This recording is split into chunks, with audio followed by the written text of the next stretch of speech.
31 degrees Celsius here, 93 degrees Fahrenheit in the corner of the world's most beautiful country. This is Safari Live. Ready.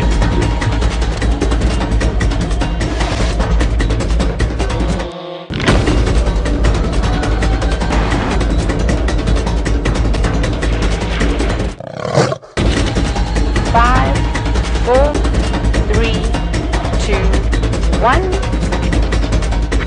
You are live, you are live.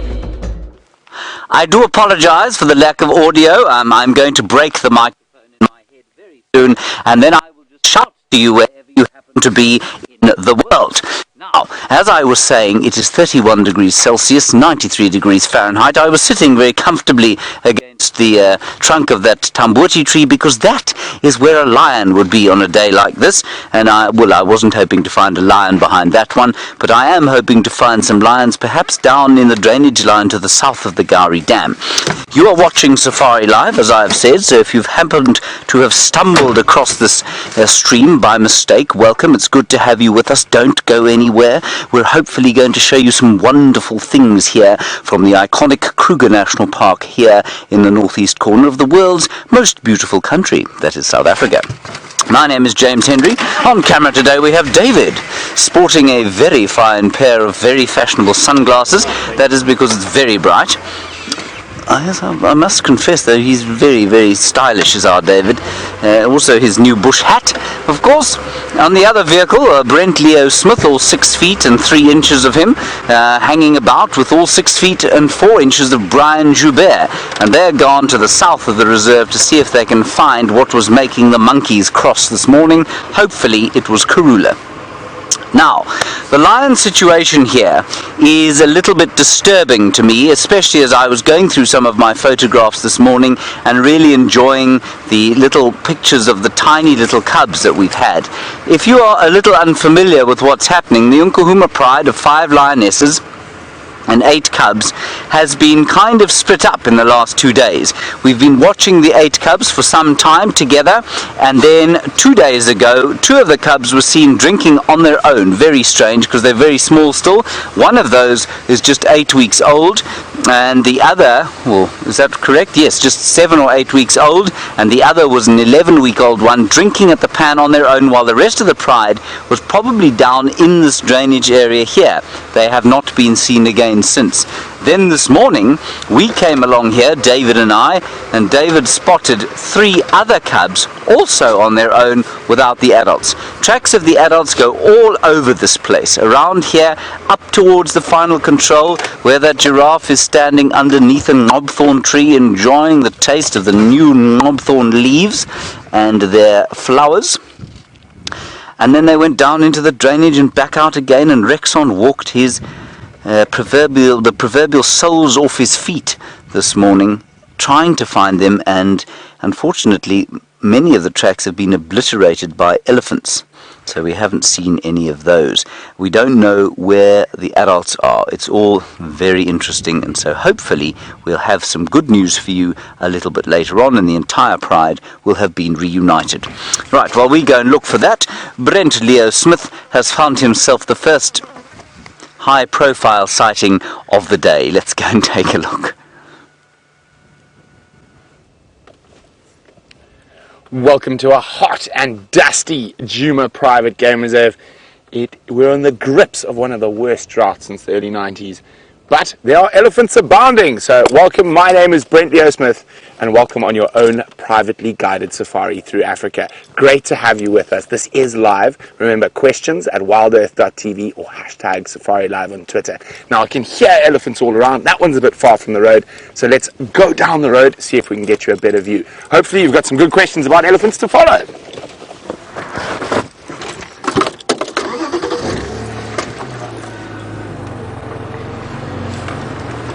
Now, we are in the Sabi Sands Game Reserve, for those of you who might be new, which is open to the greater Kruger National Park, an 8.5 million acre unfenced wilderness area where animals are able to move freely. And now, with a drought like this, it makes it a little bit easier for some of the animals that are able to traverse big distances, like elephants. They are able to travel from where there's a lack of water and food to an area where there is water and food. And I've just come back from a trip recently up north where there has been more rain. You can definitely see movement of animals like buffalo and elephant from the center area further to the north where there still is grass and water available.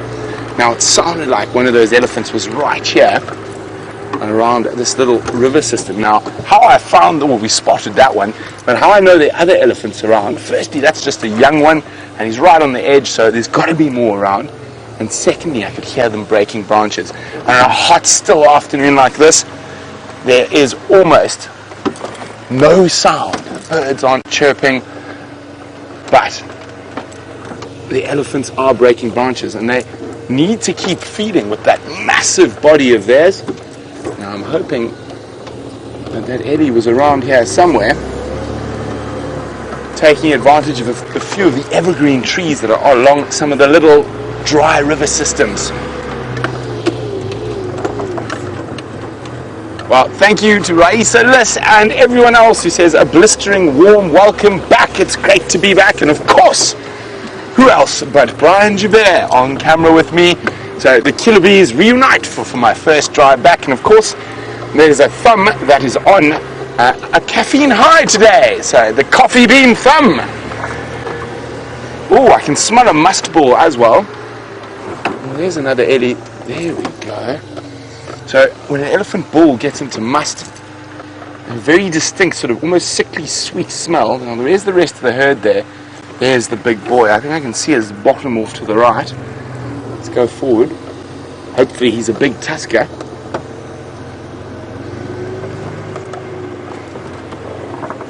And he is. He looks like a glorious big boy. Oh, lovely set of teeth on him as well. How's that, Brian? And just make it out through there. By no means massive, but beautiful, even ivory from what I could see. Adult bull, probably in his 40s.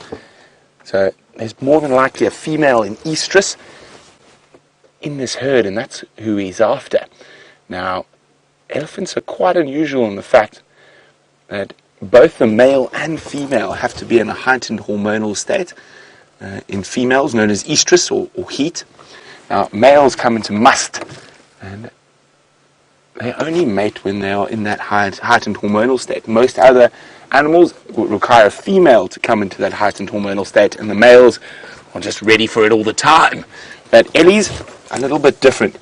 Now, must cycles in elephants differ throughout Africa, depending on variations in temperature, in climate, rainfall, excuse me, all those different things. And you find the biggest, strongest, most dominant bulls time their must cycles in a time where the most females are in estrus, and the smaller, less dominant bulls have to try get their mating rights in the times when there are less females in estrus. Now, when you do have quite a few must bulls around, there can be some cataclysmic encounters. Now, you can imagine two animals of over 10,000 tons battering into each other. It is almost earth-shattering. But it's quite something to behold. He seems to be showing interest in that little female who's right in front of him. Now, like we've seen with male lions, when they get a sniff of a female in estrus, they tend to stick on them. And that's what this guy will do if there is that female in estrus. He'll try stick with her, he'll try sequester her away from the rest of the herd. And often at times like this, the herds can get quite stressed. Having a big, highly hormonal male charging around is quite a stressful experience. Yes, big boy, I'm talking about you. Sounds like he's almost listening to us.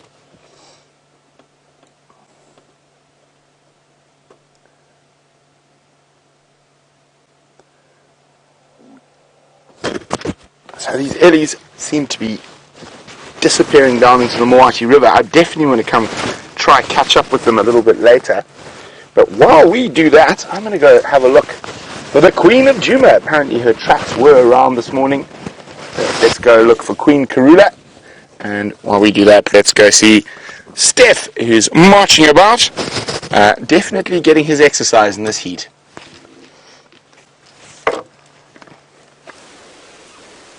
Good afternoon and hello everybody, and I am indeed marching around, although not right at this particular moment. Right now I'm sitting enjoying this beautiful afternoon at the end of our dry season in the sun and having a lot of fun here with VM, looking at some of my favorite things.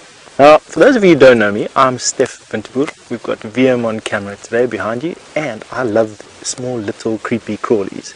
And what we've got here is we've got a colony of cocktail ants, and they're called cocktail ants because when they run around normally, their tails cock up in the air. But I must be honest that they have to be one of the most active ant I've seen out here. Look at the speed at which they are clearing their holes. Now, every time one runs out, he's carrying a grain of sand or a stone, and he deposits it on the outside of their nesting cone and runs in and gets another one. But just have a look at how fast that is. Imagine being able to employ people that run around like this. We'd all be sitting around with no work to be done. I just find them absolutely incredible. And they change their activities through the day. Ants are also born into castes, which means that you're born into your particular role in life. And in this particular sense, the harvesters or the hunters of this particular ant colony, they change from hunting in the middle of the day to maintenance of their nests during the afternoon and the early morning. In the middle of the day, you won't find these ants doing whatever they're doing here at all. Their nests are almost completely dormant. But you will find them scurrying about, and they're carnivorous. They hunt almost anything that they can catch, overkill, or overpower and kill. They'll then bring the carcasses dismembered back here, or they will collectively drag them, so a whole bunch of ants will drag something big, or they will just carry it, if it's small enough, down into their nests where their larvae, their babies, eat that meat. Isn't that amazing? Feeding it to their babies, and that's the next generation of ant, basically. Now, it's a hot day today, I must be honest with you. I'm sitting over here with my feet on the side of this termite mound. The termite mound is on the northern flank. I'm sitting on the northern flank of this particular termite mound, and it's the side of the termite mound that quite often gets the hottest. And that's because we're in the southern hemisphere, and we are south of the Tropic of Capricorn, and that means that for the entire year, the sun is in the northern half of the sky all the time. And you find that on the northern side of these slopes, you have different grasses and different plants growing to the southern slopes. And what's significant about this northern slope, and if I can get it up over here, I'll show you. What's significant about this northern slope is that it has a colony of grasses on it that elephant have obviously enjoyed, and the elephant has absolutely decimated this grass colony. These craters that we're busy having a look at right now are the remnant elephants that are coming in here and ripping out these tussocks of grass. And I'm almost sure that if we walked to the other side of this termite mound, that you would actually be able to see a different, yes. So here we have different grass, but not absolutely isn't as harshly fed upon as the northern side. You can have a look there. And quite often, the southern sides of these termite mounds will have different plants on simply because they stay wet for longer. They don't dry out as quickly. They don't have as much sun shining on them, so they don't get as hot. You can absolutely see the fact that this side is a lot more vegetated with woody species. It has this buffalo thorn growing on it, and it has, it's got a guari growing on. That's this one right here, too, in actual fact. It's even had a tree grow on it and grow to its maturity and then die on top of this termite mound.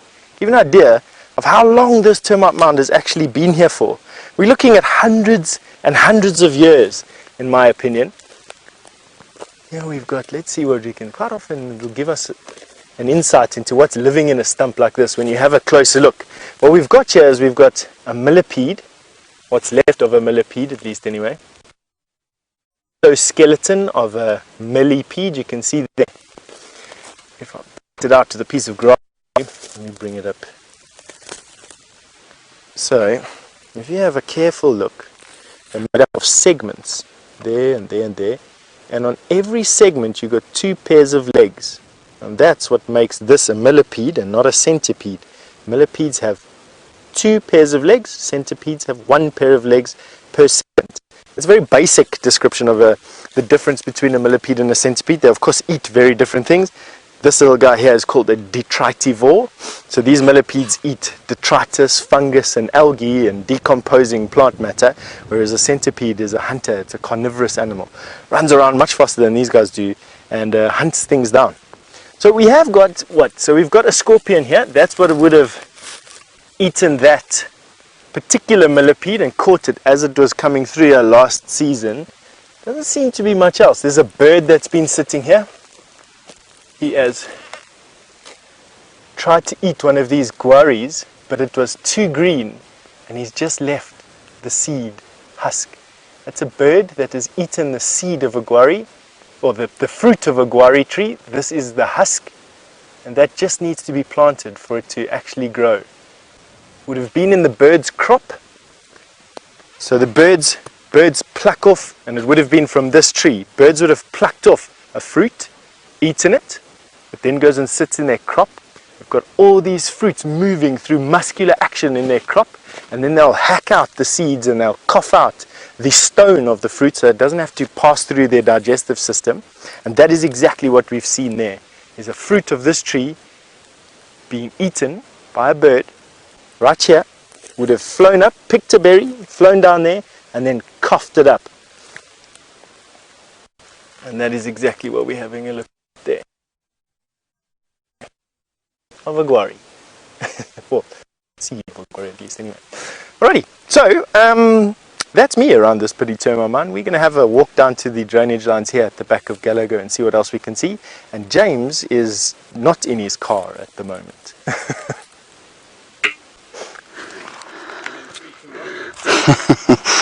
Hello everyone. I've always wanted to climb this and I've never done it before.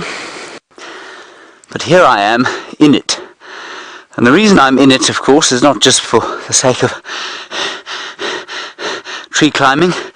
It's because the lion tracks went down past this tree into the drainage, and this is where the inimitable Rexon was looking for them this morning. And he came across many elephants. Now if I was brave I'd just walk up here, but I'm not brave, I'm not going to. And now I'm very satisfied. Went off that way. We'll see if in there. We did not check where the cubs were this morning.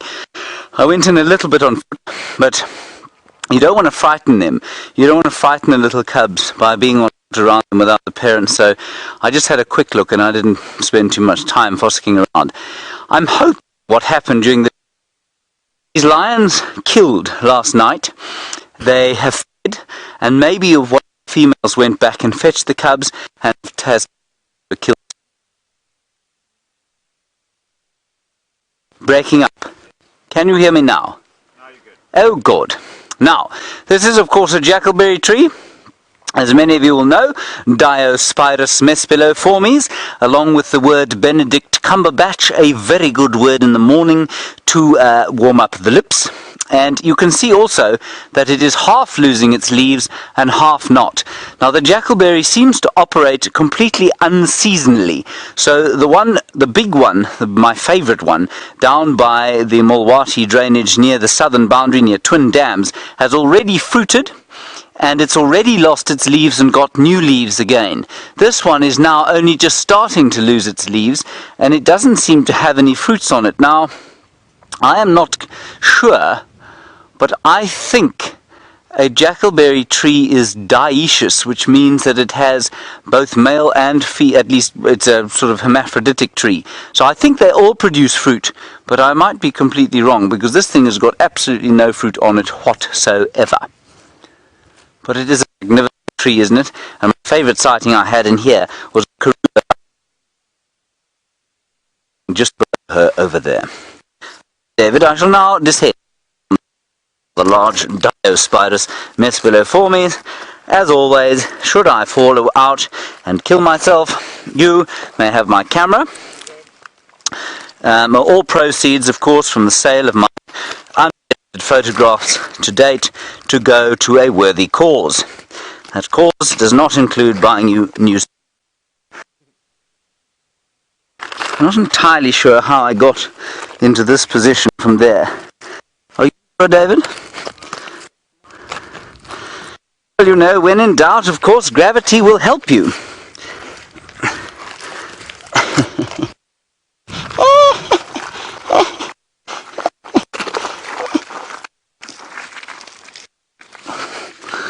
A big hole here that I thought there might be a resident snake in, but there isn't.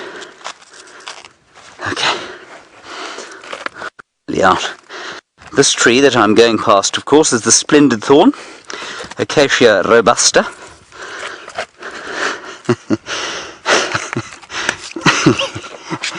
Yeah. Oh dear, my foot is stuck. Oh no, it's out. Why has Kirsten not linked away?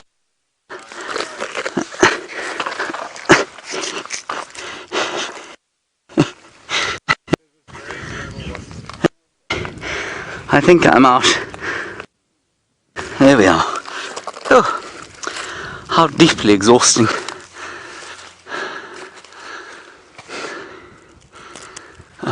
I wanted to get some of this. I think it's a bit dry. Anyway.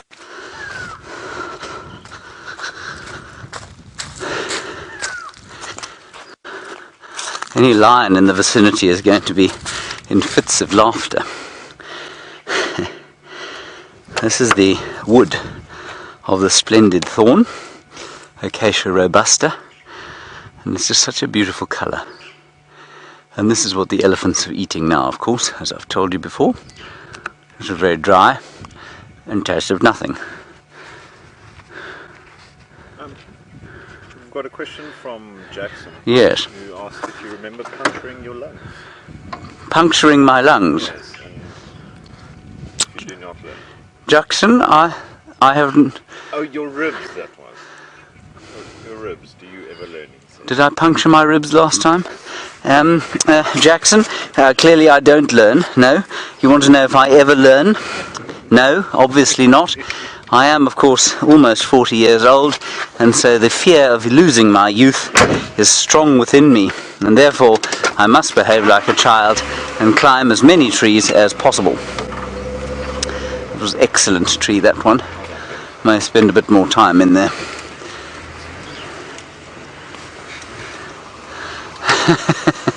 Hello, Justin.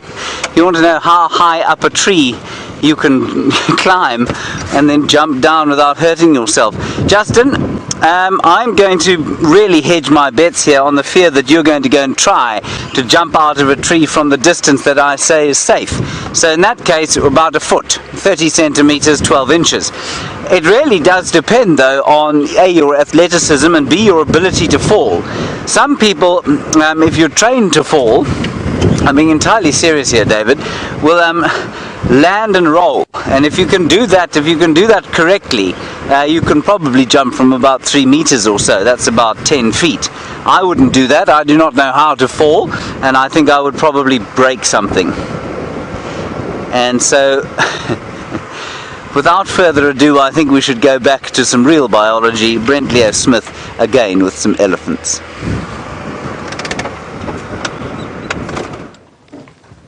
So we've come across a little breeding herd. There's a tiny little baby. Hello, little guy. I'm not looking too well, but not too bad. Mom seems to be lactating, but not too much. So that's one of the biggest problems elephants face during a drought.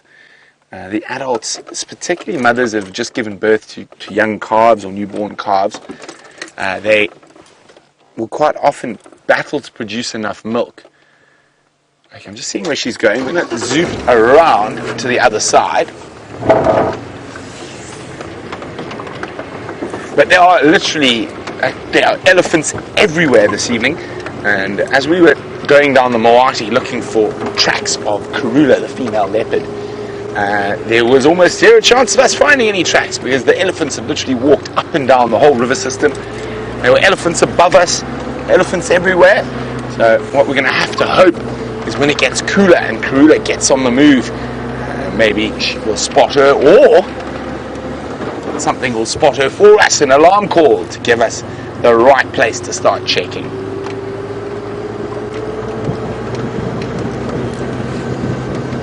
Okay, catch up with those Ellies shortly. Remember, hashtag Safari Live or questions at WildEarthTV if you want to ask us any questions. Now, X-Ranger says the biggest question, and the question needs to be asked, who caught the most fish? It was Connor, with 1.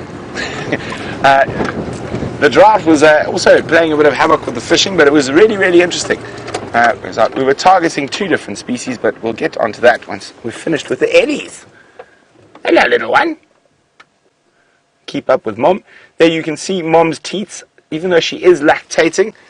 Don't seem to be producing too much milk, but that little one still looks quite happy and healthy for the moment, and hopefully Mom does manage to produce enough milk to feed him. We've got a late comer coming through.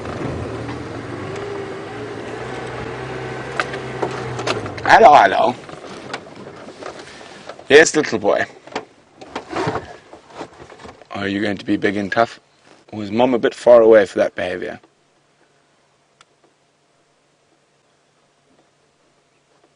No head shake today. Too hot. Must be too hot.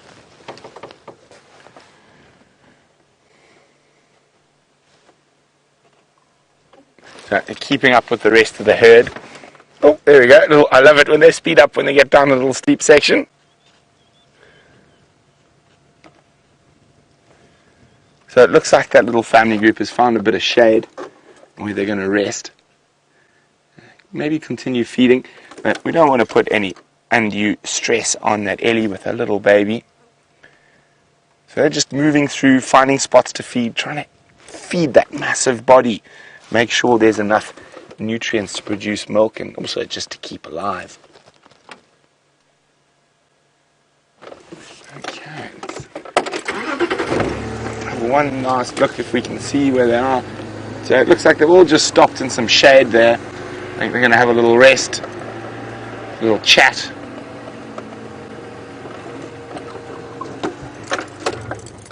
Here we go. Oh, maybe a little bit of a play between the youngsters. But Mom and the little baby are just to the right in some deep shade. So let's leave them be. And back to the X-Ranger's question. Yes, so Connor caught his first tigerfish on fly.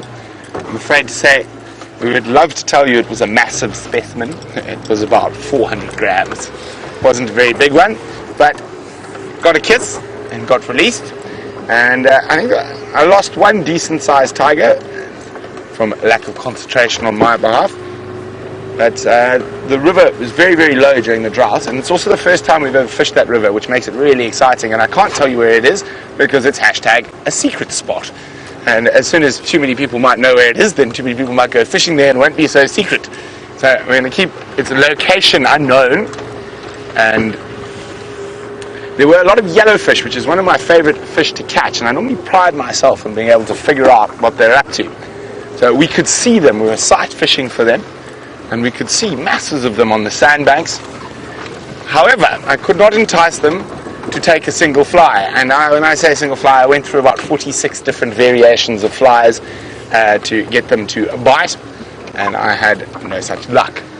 But, however, it was a very beautiful, very wild area with absolutely no people. While we were there, VM, Connor, and myself were the only people there. So, and it is a really special experience to be able to sit there while I was changing flies at the one pool.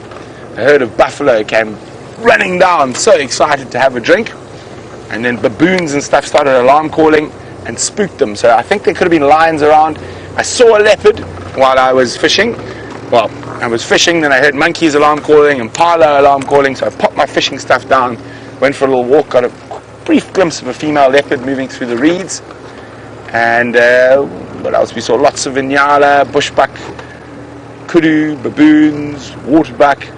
Only one elephant, but it is a really, really wild area, very difficult to get to, so we'd like to keep it quite wild. But I'm planning to go back sometime this year to try and unlock the mysteries of the river. Not going to say the name, I nearly did.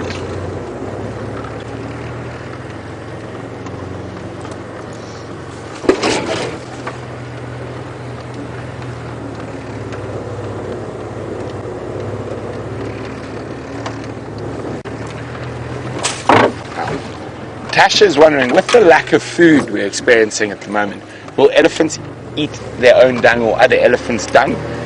No, I've never seen that, Tasha. And Tasha's also wondering, will other animals eat elephants' dung? In some cases, yes, you'll find monkeys, baboons, francolin. Have seen Inyala and bushbuck do it before. And generally only though when the marulas are in fruit. But I think with this desperate times, you might find some of the animals scuttling through dung to try get any nutrients they can. Now, of course, the great dung eater of all dung eaters is the little scrub hare, but they eat their own dung. Now, of course, they're not a ruminant, so to get the same sort of nutrients out of what they eat as a ruminant does, they'll eat their own dung up to about 7 times. So by the time they don't eat it anymore, it comes out really white and there's almost no starch, no sugars left in it. Unlike ruminant dung that comes out quite black. So alas, no sign of Queen Krula, but lots of elephants have been up and down and everywhere. Have a look where Jens is working so we can make sure that we don't work the same areas so we can cover more ground. While we do that, I think Steph has got something to show you.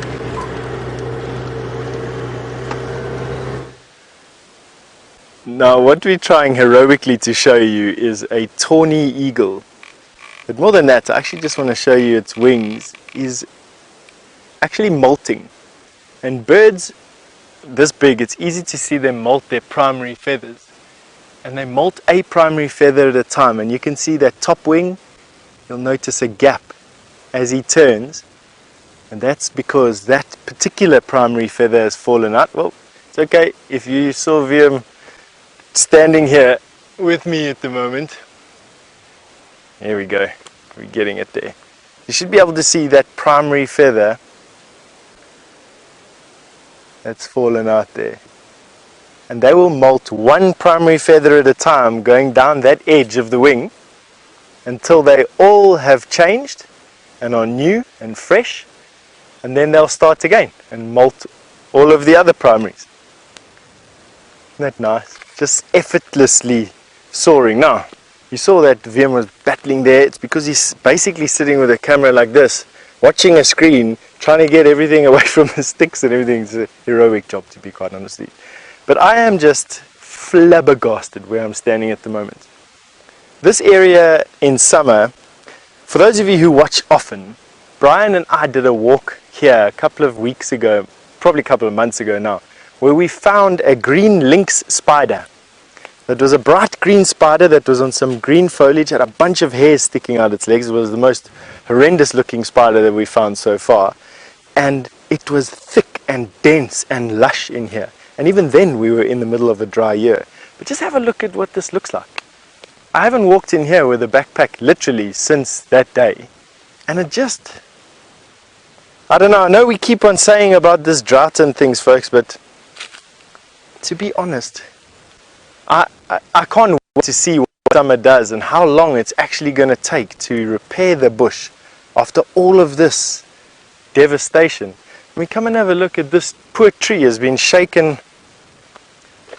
to a point. I don't quite know exactly why it was shaken like this, but have a look at this mass of sticks that has fallen from this tree, obviously in some wind and, I don't know, elephants pushing against it, perhaps rubbing themselves against it.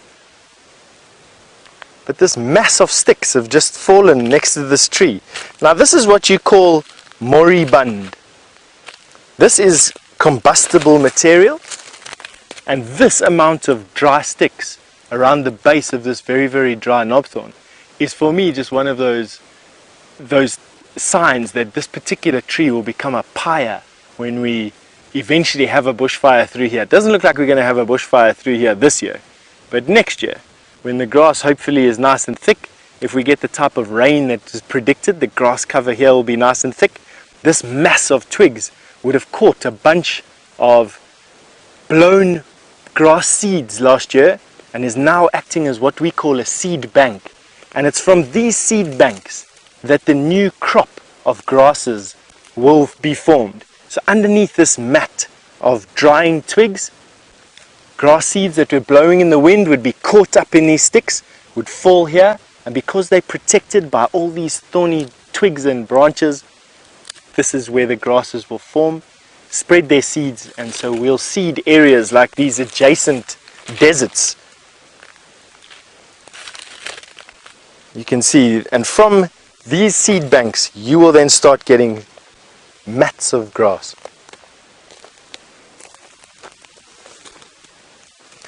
So Debbie, all the way from Vancouver, good afternoon Debbie, good morning to you and good afternoon from this side. You've asked if the heat has brought out a flush of insects. I think we're starting, Debbie. I think I'm going to stop my sort of narrative and story towards you about how dry it's getting. It couldn't get much drier than it is at the moment. I'm going to start changing it now in the next month or so into how much life starts getting injected in here. The knobthorns, if you've been watching, have all started to flower, and I saw my first tree wisteria flowering not so long ago, literally 2-3 days ago. I'm still waiting for my beloved weeping boerbean.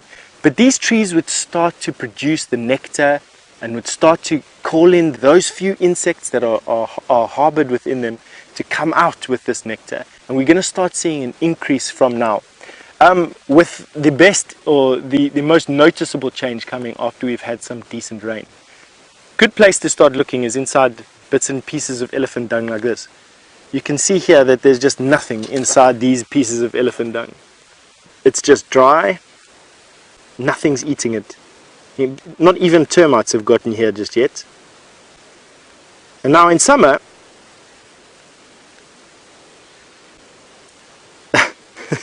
Jackson, I'm going to answer your question in a little bit. I think James keeps on bringing this up, and so it stays perennially in everybody's minds. But let me just finish this one point, Jackson. So insects, this will be the first place that we start looking for insects, will be inside pieces of elephant dung like this. Now, because I'm playing with elephant dung, one of my favorites, Jackson has asked me, how fresh does an elephant dung need to be before you can get any water out of it? And I presume because you're going to ask me to drink it again at some point. Jackson, this is bone dry. You can just see there's just nothing in it.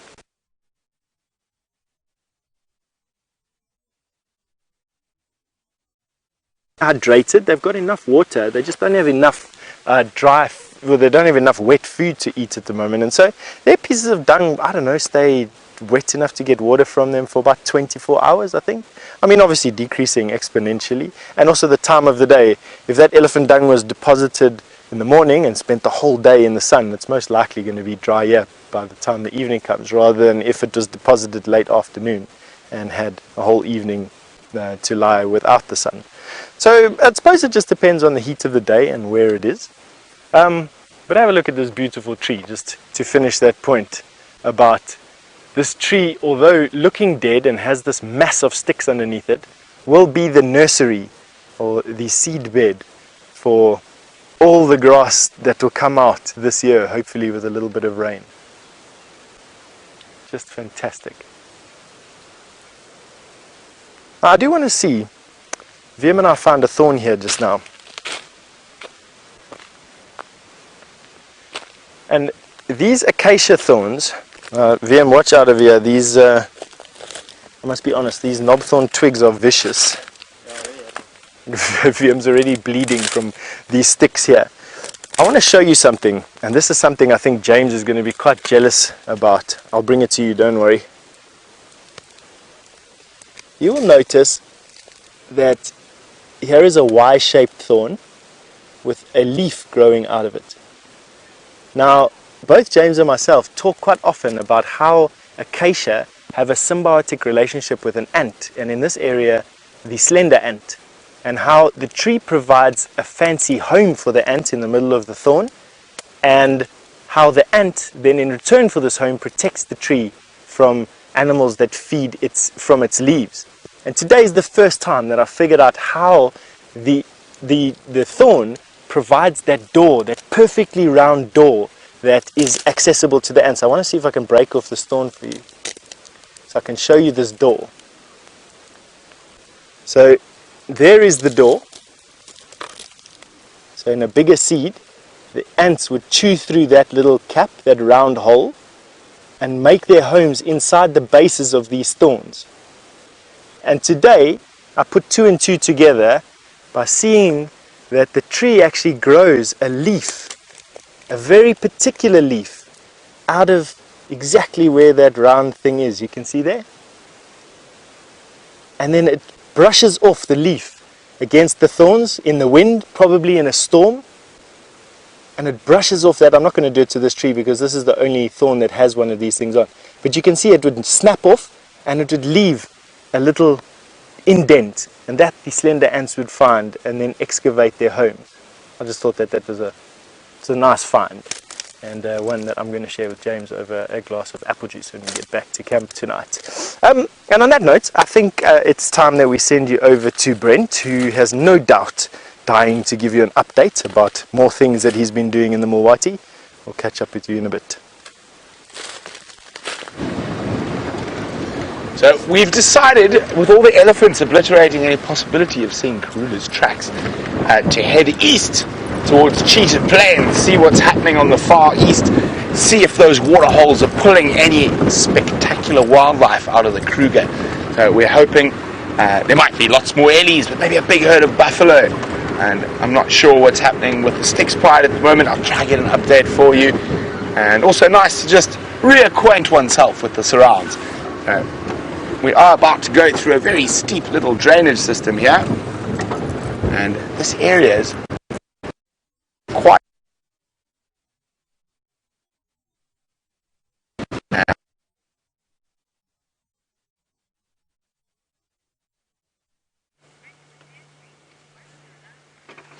Hello everybody, here we sit on Hyena Road, and Hyena Road of course is not so much famous for hyenas as it is for what is called a seepline.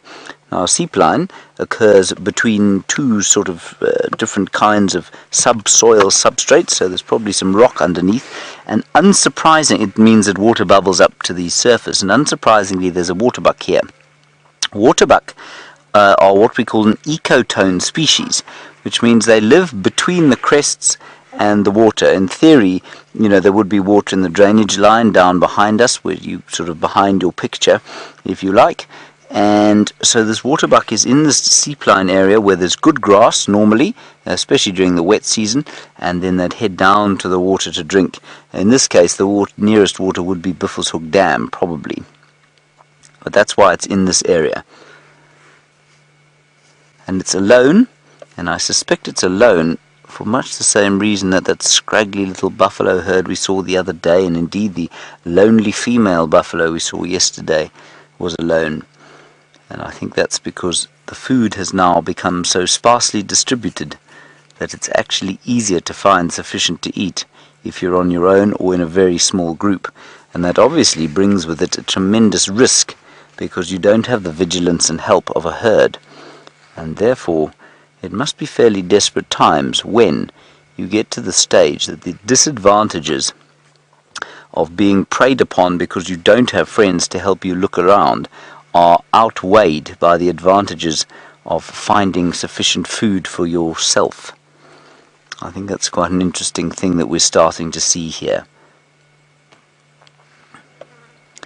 Of course, it may be that the rest of the herd is just through the trees there and I'm blind, but it looks like she's on her own.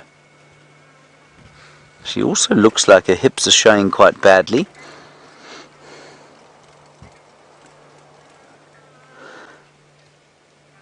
Hello Janet, you're wondering about salt licks and rocks. Do we ever leave them out for the animals? Janet, it has been done. Certainly Mike Grover, who is the sort of ecological genius of the area, and I'm not being the slightest bit sarcastic when I say that, he's really is very progressive in his views. He has put 1 or 2 salt licks sometimes on quarantine clearings, and I think that has provided some help and relief for the animals. But I think he, like the rest of us, is reticent to do that because you do need, Janet, to have a natural die-off during the dry season and during a drought season, because the grass needs to be able to recover in the absence of grazing and pressure. And it can't do that if everything survived on a salt lick. Then suddenly it rains and there's a light covering of grass and it just gets devoured by an overpopulation of animals. So Janet, that's a nice one. I think we do, I mean, Mike does put some out sometimes, but I don't think it's common, and I think it's much more just to see the effect on the local area rather than sort of to save great numbers of animals. Yeah, it's tough times, you know, and if it's not going to rain, and if it rains when Brent thinks it will, and that's sort of mid-November, then it really is going to be very tough, and some of you are going to struggle to watch the difficulties of the animals here. Anyway, so far, so good. I think everything's okay. The elephants, like I say, looking a bit ropey. Some of the buffalo starting to look a bit ropey. Everything else is doing okay. Good luck there. Let's continue. We did a little search along the eastern or the western edge of the Mulwati on Gary May, just after, at least Gary Cutline, just after we saw you in the tree. And then we went back to where those little cubs were last seen, or no, the second last place they were seen, where Dave and I spent a good, what was it, about 2.5 hours with them the other day. It was a lovely time we had with them. They're not there, there's no sign of them. I took a very short walk down into the riverbed, didn't find anything, didn't hear anything, so I don't know what's going on. We're going to drive down Hyena Road here. I'm more and more beginning to give credence to my own theory, obviously, that they have killed something not too far away from here, and that's why we can't find them. And in all likelihood, because of this area, there are lots of buffalo that have been coming through this ecotone, because it's the last bit of kind. There are a few green shoots around here, as you can see actually. Dave, if you pan off to the right hand side here, you can see that there's a lot more grass here than there is in many other areas. So I think it's not unsurprising that the lions have been concentrating here. They've killed 2 buffalo in this block. It wouldn't surprise me if they'd killed a 3rd. Vicious lions. Anyway, we'll see. They'll turn up eventually and the mystery shall be solved.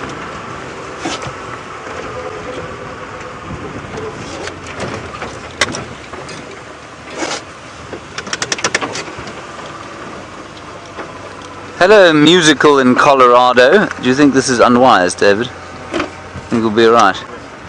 Musical in Colorado. You're wondering, once the rains do come and the grass grows and the bushes grow, who comes in to take out the wood to avoid wildfires? No one. No one does that, musical. Wildfires, yes, they're certainly a threat here after a very good rainy season. Not the wood. The wood doesn't burn too much. Only the grass burns. The grass, well, I mean, the wood will burn eventually if there's enough grass underneath it. But we just burn fire breaks around the lodges. We burn a number of fire breaks through the reserve, so that should a wildfire begin, you can fight it from, you can back burn it from one of the fire breaks that you've set. Now, I don't think the strategy would work in many parts of, for example, Colorado, because I think the fires, if I'm not mistaken, they get into those coniferous trees because of the oils in the conifers, and they go along the tops of the trees, and it becomes totally impossible to fight them other than with helicopters and highly trained personnel. We don't get ridiculous fires like that here. Yes, I've experienced some pretty big ones here. But they're largely fanned on a day like this, so you'd have a big fanning northwesterly wind, hot day, and they come burning through here. And if you've got sufficient fire breaks, it's normally okay. It's very unusual that we'd lose a lodge, but almost immediately as the sun goes down, the wind drops. and the temperature drops, and the fires actually become easy to fight, which means you just set a line of beaters and water, and you can put them out. So I don't think it's anything like as bad as it gets in those trees in Colorado. I know they have them badly in California and many parts of Australia. They have the vicious fires that come through the gum trees. We don't get those sorts of fires here. And certainly in a year like this, we're not going to have anything resembling a wildfire that you couldn't blow out with a lungful like that.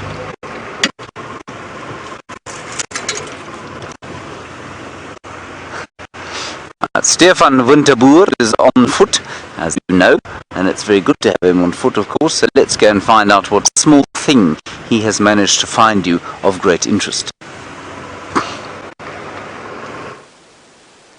Thank you, James. We have found a small thing, and it's because it's standing 50 or 60 yards away from us.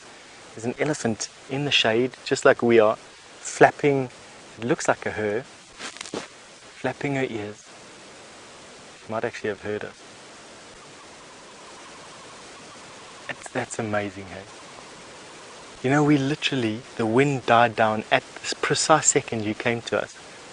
And while we've been sitting here with the wind blowing into our faces for the last 10 or 15 minutes, she hasn't even heard us. Now, second the wind died, our voices carried across at 60 yards, like a puff of smoke, that elephant is gone. So now, that was a perfect example to show you how different it is. Elephants reacting to man on foot, to elephants reacting like you saw around the vehicle just now, where within a couple of yards they don't even show any notice that the cars are there. And that is just a prime example of the difference between us in a car and us on foot, was what you saw there. It's amazing. Good, have you? It's such a nice thing to show you. Why we actually stopped here and found that elephant in the first place is because up here, just about 2 yesterday, James was showing you a tiny little insect that he thought was a stingless bee. And it was only because I could see the zoom very, very close up. James couldn't because it was quite far away from him. That I realized that it was actually a beetle. And it was a beetle called a shot hole borer. And we found the evidence of a shot hole borer here. Have a look at this collar.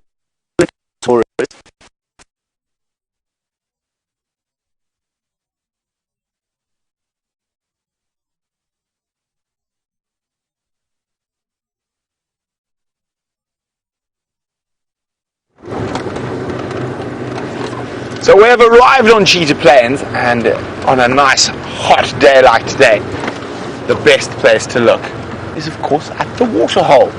So we're making our way towards the first waterhole. I haven't been around for a while, so it could be dry. Brian? You're in for a surprise. I'm in for a surprise. Is it a wet and wonderful surprise, or is it a bone-caked, dry, droughty surprise? Yeah, okay. Well, maybe I should have planned my route a bit differently, but not all the animals know, so they might meander towards it to see if there's any water. And so far there's a single buffalo track heading in this direction.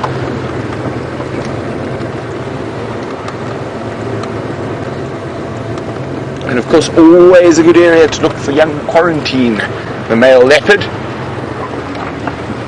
He likes to lounge about on the odd Termite area in these parts.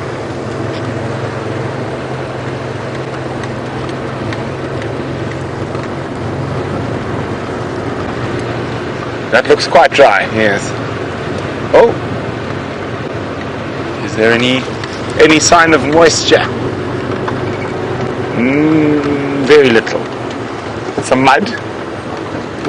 That looks like that single buffalo. Oopsie. Oh, there we go. We've just lost our clutch completely. Bye-bye, clutch.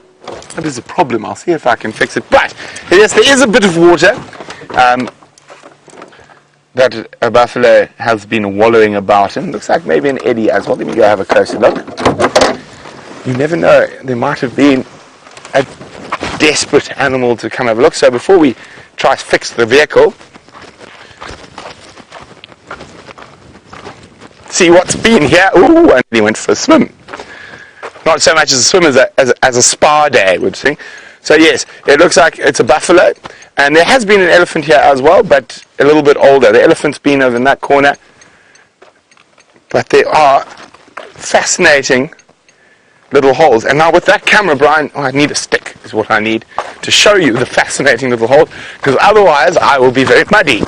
There we go. Let's find a close by branch. Voila. Now, you should be able to see them with that camera. Whoa, that was, dear. Oh no, I got a muddy shoe. Now I definitely have to find some better water. Now let's try from this angle. When it's a sandal. Ooh. Can you see these sort of holes, Brian? Okay. Now, that looks like it's been made by a creature. It's not. It's actually air bubbles escaping from the mud. So once the buffalo has sort of had his fun in here, some air has been trapped inside, and slowly they sort of come to the surface and go pop. Now, speaking of something else that went pop, and hopefully it's not too serious, but let's go across to James while I try to figure out what's wrong with the car.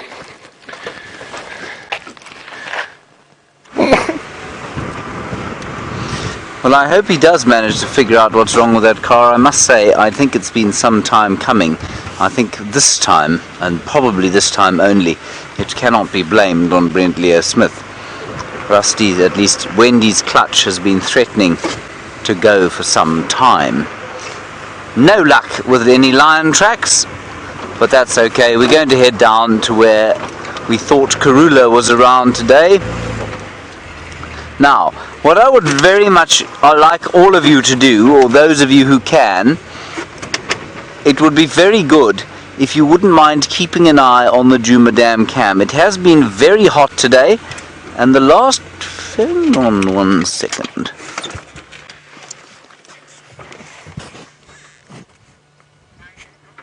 Ah, it's a lion-coloured rock. Very nice. I really thought for 1 second there that one of these ridiculous stops where I see something would turn out to be something other than an illusion. Not so. So what's the Djuma Dam cam? It is hot today, and the last few times we've seen them at the pan, it's been kind of around, I guess, 4:30, 5 o'clock-ish, and they've come out of hiding to have a drink. So maybe they'll do that again. In the meantime, we are going to hide down Twin Dams Road and see if we can't pick up on Kurula and her little babies, the peaceful one. Hoping that she is feeling very peaceful, as opposed to tense, David. You don't want a tense leopard. No, you want a very friendly and peaceful one. Firstly, we shall stop by Mr. and Mrs. Wahlberg's, find out how their tea is going. And we shall ask them in Swedish, courtesy of Raisa from Finland. We'll ask them where the lions are. Va är lions? Is that correct? I think it was correct. Mr. and Mrs. Wahlberg seem to be out hunting at the moment. Busy day when you can't be at home for tea. Maybe they'll be back at 5 or so. I don't think they're up there, are they, David? Oh no. Mr. and Mrs. Wahlberg's away. So we can't ask them in Swedish, where are the lions? Why would I want to ask them in Swedish, you may ask? Well, I don't often do a viewer quiz, but I'm going to do one now, David. Changes are good as a holiday, yes. So my quiz to you tonight, this evening, today, this afternoon, is why would I say, where are Mr. and Mrs. Wahlberg's in Swedish? Hashtags for our live questions at WildEarthTV if you want to tell me.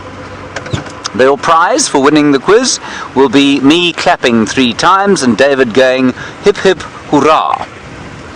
Now, if that is not sufficient to enthuse you into answering, well, I don't know what would be. There, David, is an impala looking Very calm. Very calm indeed, indicating that Lyons is not around here. Hello? Are you awake? Look at the nose, panting. Now, as we go into the heat, I always find it a good idea, or an interesting idea, to reacquaint myself with the cooling mechanisms of these animals. That nose, everybody, is very long in order for the animal to cool down. Now, obviously, a primate doesn't have that advantage, but the nasal cavity there is long. I mean, obviously much, much longer than ours. And what that does is provide a moist surface through which heat exchange can take place. And that's why you'll see it breathing through her nose quite extensively. And certainly if you were watching yesterday, you would have seen that buffalo cow panting through her nose.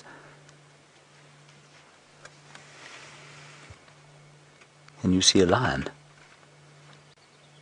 You can hear a squirrel alarm calling, but that could easily be the return of Mr. and Mrs. Wahlberg. But this impala does look a little bit uneasy. So the long nose, highly important as we go into the summertime. Not just for looks, but of course because it does help with heat exchange. We don't have that mechanism at all, obviously, and that's why we don't pant. Human beings do not pant. When it's hot, we just sweat. There in the background, I originally saw that background image and I thought, oh, it's a lion stalking the impala. But it is another impala stalking the impala. Very nice.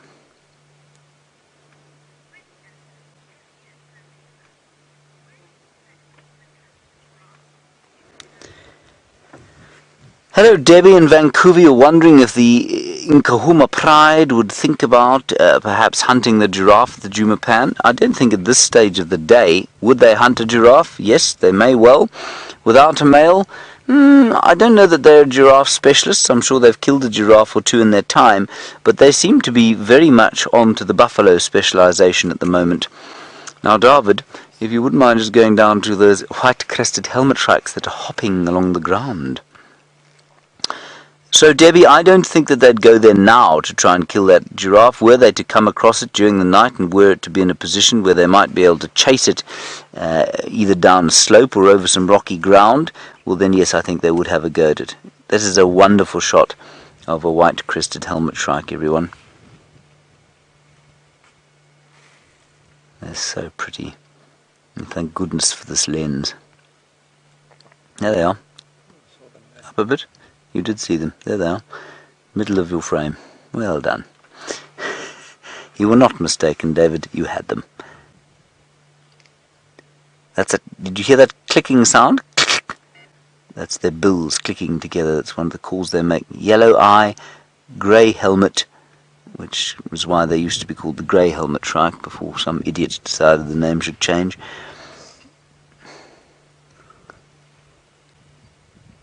Really, it does astound me, the idiocy of the people who name birds. Brown-headed parrot, most obvious feature, bright green back. Black-collared barbet, most obvious feature, bright red face.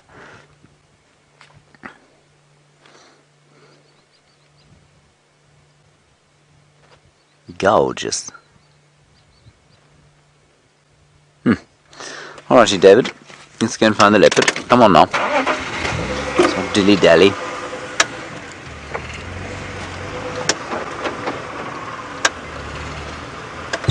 Ah.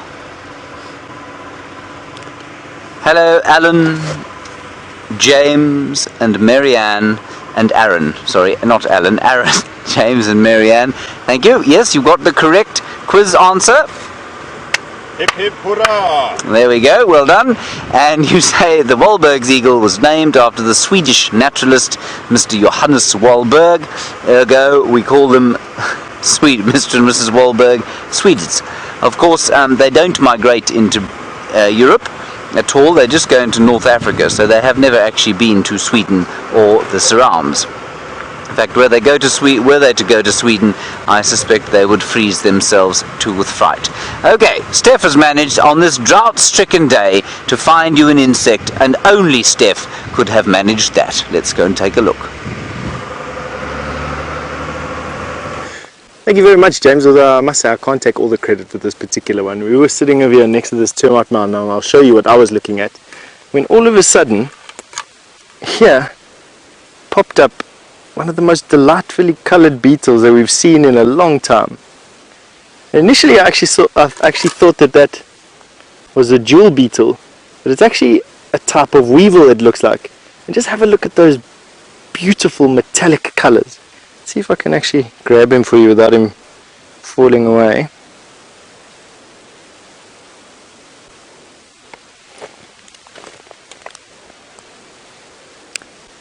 So I definitely think that he is a beetle, and the type of beetle that I think he is a weevil, and I'll tell you why now. Have a look at that head and those mouth parts.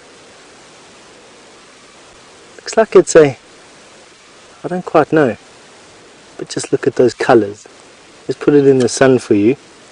On the bottom, red and black, aposomatic colouring. What he's doing is he's telling things there, don't touch me, I'm distasteful.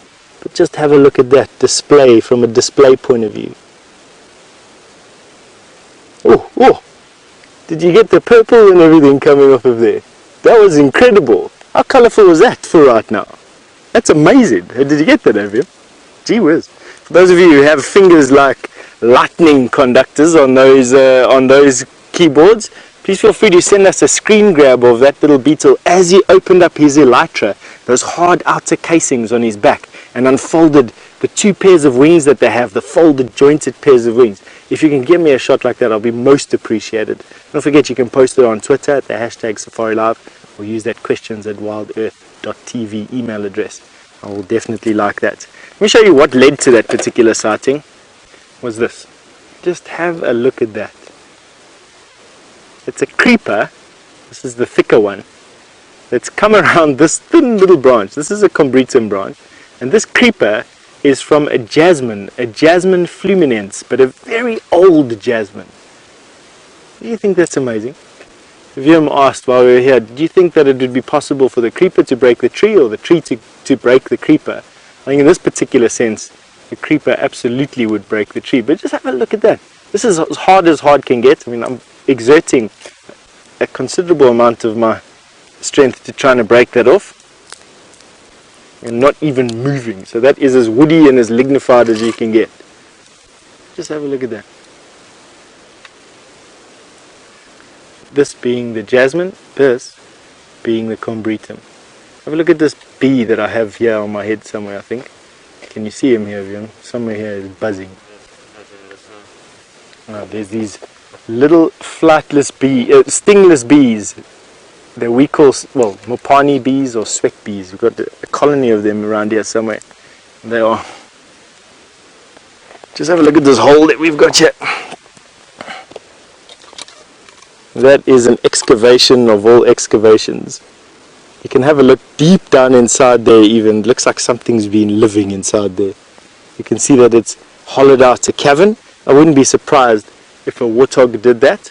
I don't think that it is an ant bear obviously started the excavation, but it looks like a warthog has finished it. I don't think hyena or anything have lived in here. Well, I've got noises happening over my left shoulder, and you know out here when you're on foot like we are, you always got to watch out for elephant when you're on foot, and that is something that Mr. Henry doesn't have to worry about. He's nice and safe and sound, relatively speaking, in his car with some.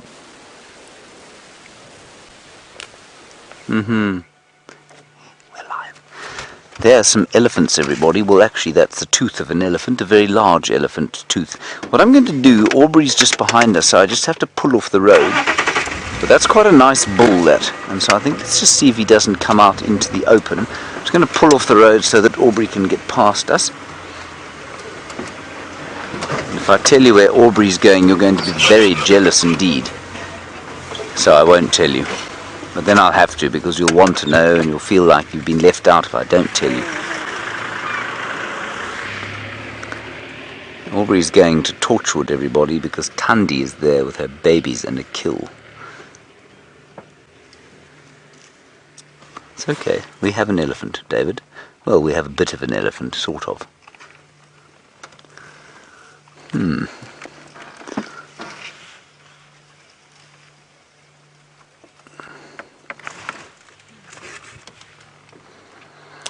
Hello, RJ. You want to know what the vision radius of an elephant is? Now, that's a very good question. The vision radius, as far as I'm aware, is pretty much all the way to the front. There might be a very small blind spot directly in front of the elephant, but really hardly anything. But there is a blind spot about into the middle of the elephant's body. So if an elephant has its head dead straight, what you find is... Sorry, I was trying to catch a moth to show you, but it's flown away. What you find is you can actually approach an elephant from the side. I haven't tried this myself, but I have heard about it from fairly reputable sources, aka Steph, that you can approach an elephant from the side if its head is directly straight and it will not see you, which means that it has a vision radius, I suppose, of roughly 180 degrees from side to side, which is certainly more than ours. Ours is probably... you can work it out, everybody. If you want to work out your own vision radius, hold your arms out to the side in a sort of crucifix fashion, right? That would be 180 degrees. You can't see your hands. Then bring them slowly in, and when you can see both your hands, try and judge the angle between your two hands. There. I would say my vision radius is about 20 degrees off 180. So I'm going to give myself a vision radius of 160 degrees. What about you, David? 162. 162 degrees. Well done. You've got an excellent vision radius.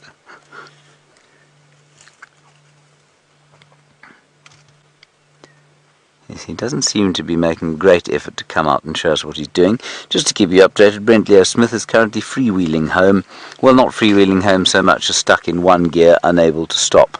So we wish him all the best as he returns from the far east, and hope that he returns unscathed by either animal or indeed by perhaps a tree that leaps out to bash him. Now that elephant is listening to us quite carefully.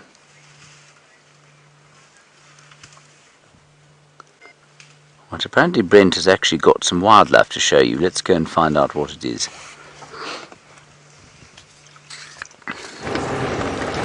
So we're on the world's first, or Wild Earth first, only mobile safari.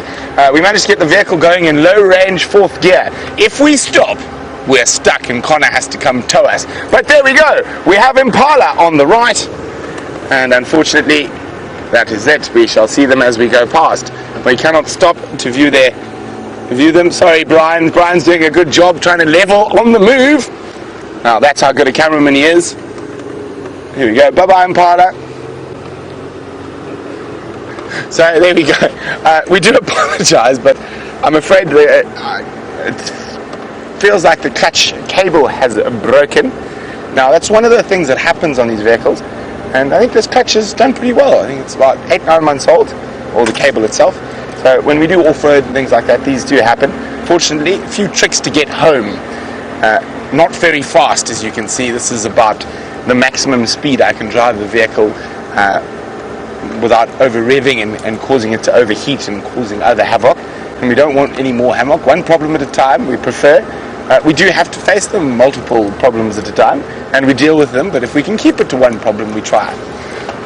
So let's see what other animal we can move past. And remember, you can ask me questions while I'm on the move, and hopefully I'll be able to answer them while on the move, because we are on the move. And Opa is around, so hopefully we will be able to get him to fix it. I don't think it's too big a job.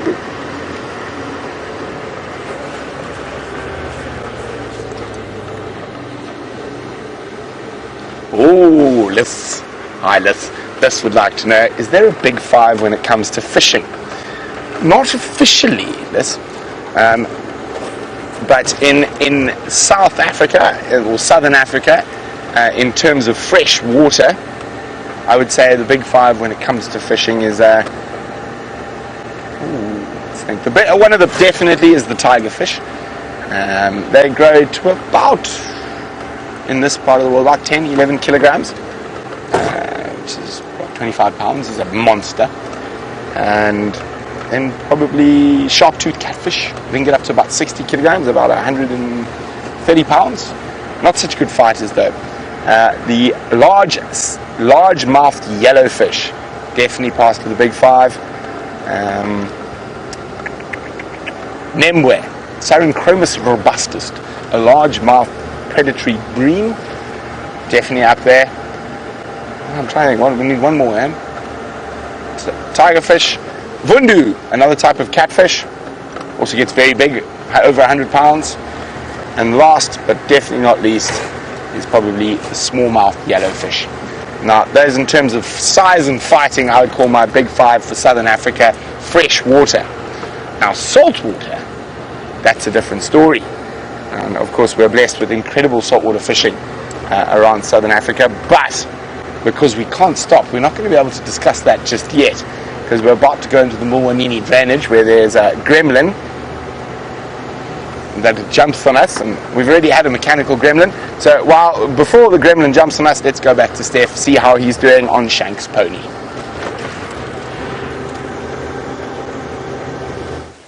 We have got a little hunting variable skink here for you. So we left that termite mound, and there's still much noise coming from that side. We decided that we'd walk in the other direction. It's always a safe thing to do out here in the bush when you don't understand the origin of a noise.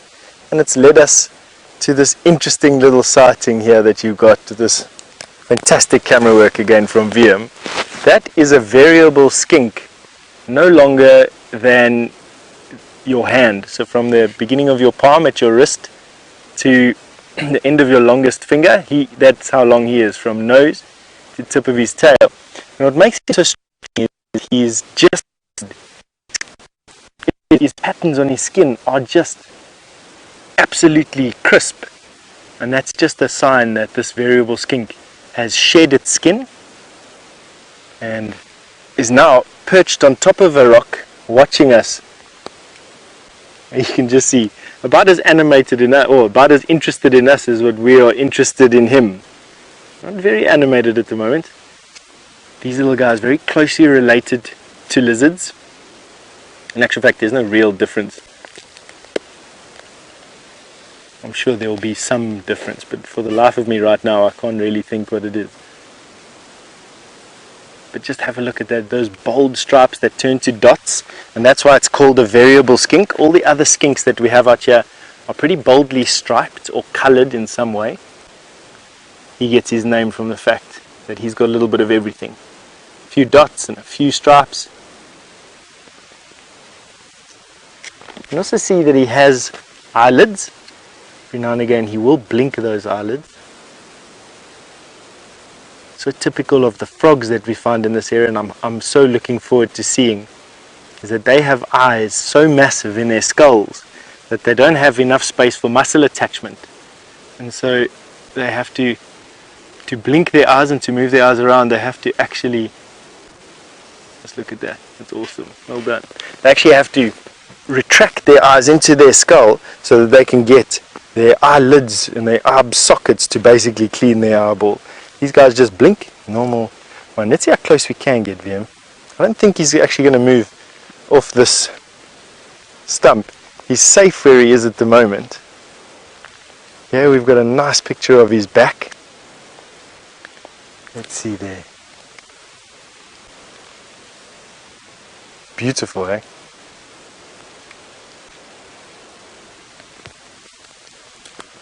Just have a look at that. He'll be on the lookout for anything that he can catch and kill. Now at the moment, things like bees and, not really bees, yeah, bees, he'll eat a bee. They've got this remarkable way of wiping the sting off on vegetation. It'll be bees, but mainly just invertebrates. And by that I mean bugs and things. Bugs and crickets and grasshoppers and locusts and termites when he can. Oh, wow.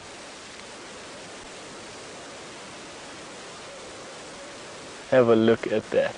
There you got, you had a look at that nictitating membrane come over the eye there. See if we can get it again. There you go, you just got a flash of it again. You know, these cameras are so amazing. I've never been able to study the pupil of one of these lizards before, and I see that it is round. You do get keyhole pupils, or pupils that are shaped like a keyhole, or slitted like a cat's, a house cat's at least anyway. You can see his pupil is round. I've never noticed that about this particular species before. Always a good thing to learn something new out here. Now, what I actually came here for is there's this massive termite mound close to where we are at the moment, with an excavation in it. And Jamie first found this particular termite mound on a walk some time ago that I was with, and I like to come and check on it every now and again. Since Jamie found this particular termite mound, which was easily about a year ago now, I've only come into this area. This is my third time. You can see what just caught my eye there was, this is a termite, harvested termite. This is the excavation tunnel, and I've just picked it out of the sand. So this is what it would have looked like on top of the sand. Termites would have come out of this hole there at night, harvested grass and everything, brought it to this particular entrance, and then as soon as the sun started to shine, would have concreted up the entrance. But have a look at what this looks like underground, and this is what's so unique about this. Is that what it looks like underground? Nice, eh? Right, just interesting thing about termites. On that note, Brent has got some Ellies, and before on his non-stop safari he passes them by. Enjoy. Okay, so welcome back to On the Move, where we're always on the move. And on the right on our On the Move safari will be elephants. Hello elephants. Nice to see you elephants. I'd love to spend some time with you, but unfortunately I'm on the move. Bye madam. Yes, nice to see you too. As you can see, nice relaxed elephants, not worried about us, on the move. Bye Ellies. Oh, this is a problem now. There's a squirrel alarm calling, and this is the last area Cruiser's tracks were seen. Can we spot a leopard on the move? Now that would be quite a feat, to try to turn around and stay with the leopard without stopping. Squirrels alarming over here. Risky business we're at the moment. Can you see where the squirrel's looking? I can't stop. Bye squirrel. It's looking that way towards Leadwood Road. I'll have to tell James, because we're on the move. Oh, I've got to be careful not to stall, because then we shall not be on the move. We shall be very static, and Connor shall be very upset, because Connor will have to tow us. And we'd rather not be towed. We'd rather be on the move. Brian, this almost deserves a hashtag on the move. On the move safaris. Hashtag on the move safaris. In the distance, on the move is an impala that is also on the move. Bye impala. Of course we do apologize profusely, but these are one of the things that happens when you're out in the bush, and fortunately we have such an awesome team that we should have Wendy up and running before too long, hopefully before the end of the sunset safari, but more likely before the start of the sunrise safari. And I'm hoping with the amount of elephants we might find some more elephants on the move. But while we are on the move, let's go see if James is stationary somewhere, and I'm going to give him an update about those squirrel alarm calls.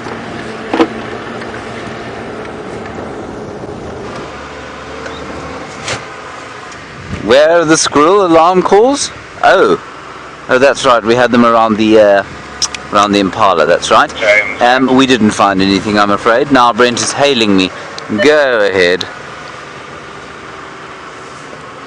James, if you find yourself in the vicinity of Leadwood Road, there were quite a few squirrels alarm calling in that general area, looking to the north.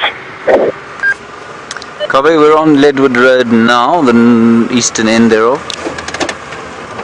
Okay, copy, yeah, so sort of right near the junction with Gary Main, there's about 2 or 3 squirrels arriving, looking towards that sort of drainage system, looking due north from the road. Okay, copy, thanks. Right, so that's good news, everybody. We found a hornbill while we weren't seeing you, and unfortunately the hornbill took fright at David's foot, because he had it hanging out of the car and then it flew away. I don't think it was the smell of David's foot so much as the movement thereof. Right, let's go down a little bit quicker down here. If there was squirrels alarm calling at the junction of Leadwood Road and Gary Main, that's the end of this road. There's a steenbok, David. Let us ease our way gently past it. It is now running, obviously, at high speed. Slow down! Just a great puff of dust. There you are. Oh, the steenbok has the courage of a lily-livered thing.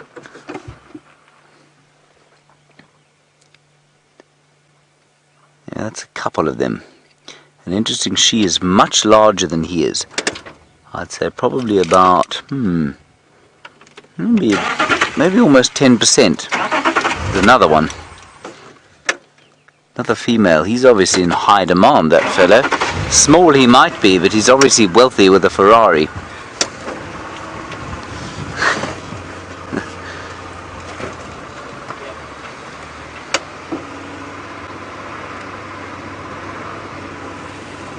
Let's see if we can see her again. She's definitely looking for them, you know. There's about to be a cat fight here. Look, look, look, look, look, look, look! She was chasing him. Was that a he?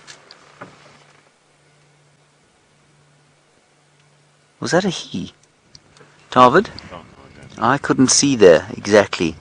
I wonder if he wasn't chasing the smaller male, maybe. It looked like a she when she came across the road, though. Well, that's the most steenbok action we've ever had. Very nice. Keep going down the road here. Not too far from where Brent said he heard the squirrel's alarm calling. I'm going to drive at a relatively high speed. I will be able to drive slightly faster than Brent, of course, because I know that we can stop. We have got a clutch that works.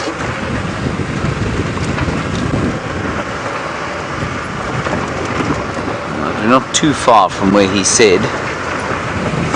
He thought somewhere close to this drainage line. Now, a squirrel, of course, has got very good eyes and will shout at anything that might try and bite it. So, be it a bird in the sky, a leopard on the ground, a lion, perhaps, anything. But interestingly, also, I got off the car to go and look at some starlings that were shouting at each other this morning, and it was not too far from where we're going now, and I wonder if Karula didn't just pop through that area. Time will tell. Let's go and have a look. We'll just watch the road carefully for tracks, so if I'm not looking you in the eye, it's because I'm just staring at the road to see if she has crossed.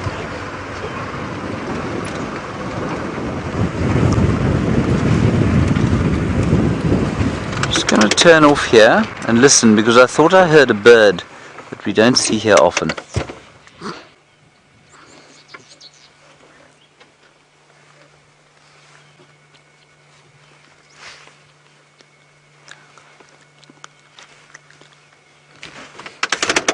Now, I thought for a second I had heard a acacia pied barbet, but it didn't seem to be calling there anymore. Has anybody got acacia pied barbet on their bird lists? I'd be very interested to know. Quite common in many areas, but I don't know that I've seen one here. There's some dwarf mongoose here, so we'll just stop here and have a listen. Now, this is a roundabout where I would expect to start seeing tracks if Karula had been around here. Let's just put it on the camera on the base of this tree here, and we'll make the noise.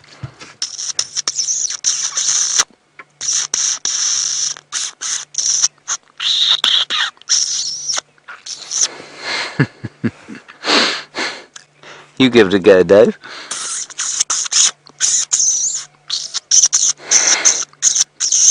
Copy and Crested. Oh. What? Oh, I'm not even plugged in. Hand over to Steph when I'm done. I'm done. Let's go across to Steph.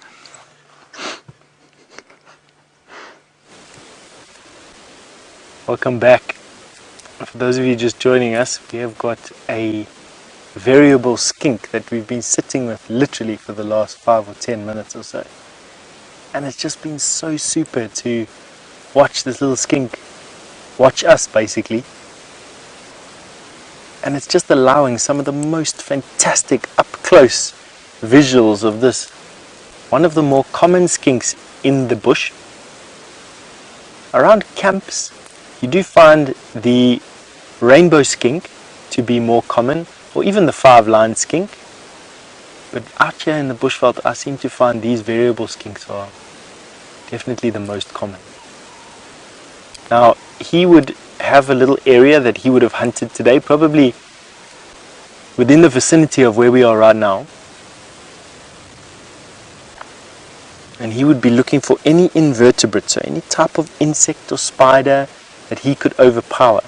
Or she, in actual fact. I don't actually know what sex it is. And the only real way to tell what sex it would be to probe their cloaca.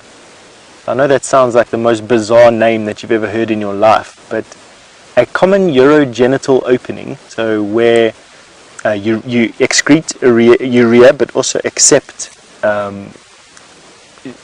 sperm, lizards and things like birds have a common opening, and that common opening is called a cloaca. And you get a probe. It's this surgical, basically, it looks like I suppose a toothpick, but without the sharp end. I know that sounds a little bit macabre, but basically it's the only way you can sex lizards, really. And you just insert it gently into the cloaca. If it's a slightly elongated cloaca, then it's a female. If it's a slightly shallower cloaca, then it's a male. Why we actually got onto that topic, I'm not too sure right now. I'm sorry for those of you who found it a bit disturbing, and for those of you who found it interesting, it's a pleasure. Now, I was just about to say about the hunting strategy of these particular skinks. So they'd use their eyesight. They don't have a forked tongue. They'd use their eyesight to look for movement. So staying hidden exactly as he is now, using that brilliant camouflage to stay hidden and motionless. Something would trigger their attention, so some movement to trigger their attention. And what would happen then is he'd make quite an elaborate stalk with a final rush up to the prey, grabbing it in his mouth and then shaking it around vigorously, which hopefully kills the prey and breaks it off into bite-sized chunks. And then he will hold it with those front legs. You can actually see from where you are now. I'm actually not sure how long the claws are on variable skinks. I must be honest with you, I've never actually seen one up closer than what you are right now, so I couldn't actually tell you how long the claws are. I do know that they hold their prey. I've watched them hold their prey before, while they rip pieces off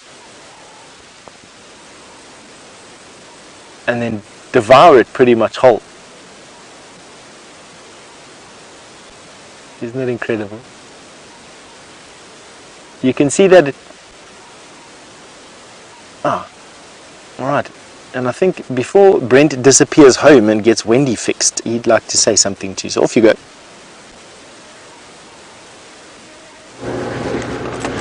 So welcome back to On The Move. It is the Killer Bees here, Brian Joubert and Brent Leo Smith. We are trying to get the world's first on-the-move bird while moving. So we're searching quarantine as we go back towards camp. We're hoping for a roller. Oh, Brian's got it, and we're on the move. I can't see it yet. Brian's got it. Well done, Brian, on the move. But the roller is stationary. Good for the roller. There we go. Lilac-breasted roller, silhouetted in the marula tree, on the move. Here we go, better colours as we get past. Get on the right side of the light. Lovely camera work there, Brian. I know this is not easy to be on the move. Now, the next challenge that faces us is getting over the workshop pit on the move. And then we're going to have to basically stall the car on the move over the pit without going into the staff village. But I'm sure we'll make a plan and get there. No, on the move again, we have some grey-headed sparrows that are seriously on the move, or about to be. There we go. So unfortunately, Brian and I are going to leave you. We really wish we could have taken you on an adventure on Cheetah Plains, but Wendy had other ideas. But as I said, our incredible team, we hope we'll have Wendy up and running in 2 shakes of a lamb's tail. Now, well, a nice shortened drive for myself on my way back, and I can't wait to get out early tomorrow morning, find all those lions, leopards, and hopefully some wild dogs. From the coffee bean thumb, who's got so much caffeine and energy, he's not going to know what to do with himself for the next hour and a half. Maybe we should put him to work in the car. But while we go try sort out the vehicle, let's jump back on to 2 feet with Stefan Winterberg.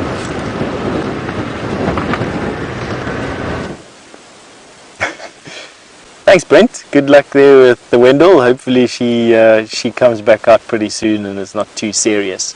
We're still sitting with a skink here. It's just one of these very rare moments that you get to share a pretty intimate, where you get to share a pretty intimate moment with an animal like this.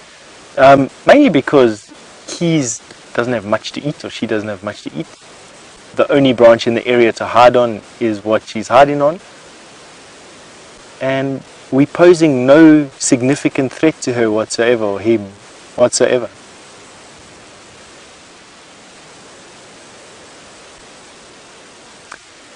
So Liv, you've asked me how many different species of skink are there in this area. I'm actually just trying to think of all the names as you asked the question. There's the variable skink, the rainbow skink, the 5-lined skink. Then there's a variety of legless skinks. And that is what I can remember off of the top of my head. So let me go with 3 or 4. Probably different species, and 3 of these terrestrial skinks, not the subterranean skinks, the legless skinks. You do get a bunch of skinks that live in termite mounds that have no legs, or they've got tiny little vestigial legs, but that have lost their use, basically. But terrestrial skinks, the variable, the 5-lined, and the rainbow skink with the blue tail or the orange tail. That is what I know for now. I'm racking my brain there. Now, what I am going to have a look at, I don't believe that skinks, actually I do believe that skinks can shed their tails. I've seen it before in actual fact. So, skinks can do this funny thing called autotomy, which means that they can shed their tail if something grabs them from the back. So if something rushes a skink from behind it, a snake or a bird that hunts, look at him looking up into the sky for birds. I don't know if he's seen anything. That's incredible. And if a bird or a snake catches him and catches him on the tail, he can actually drop his tail. There's a very thin joint, and I'm actually trying to look and see if I can see it. There's a joint at the back of the tail, so if you follow the body, you should be able to see it from your angle. It's almost like a kink in the tail. And there should be a line there. And this skink can then shed its tail, and the tail will wiggle around like an earthworm, or wriggle around on the floor and do its funny thing, while this skink either makes an escape or lies motionless in the leaf litter, hoping that its moving tail draws the attention of whatever's hunting it. Because don't forget, a lot of things that hunt by movement and by fixating on movement. So by staying still and letting the tail do the work, they sacrifice their tail to live another day. And that thing is called autotomy, or that type of adaptation is called autotomy, the sacrificing of a limb to save oneself for another day. Octopus can do it. Geckos and skinks can do it. I don't know if lizards can do it. I've never seen an agama or anything like that with a short tail. I've definitely seen skinks, and they do grow their tail back. It's never as long as the original one, but they do grow it back, and you can even get a bifurcated tail.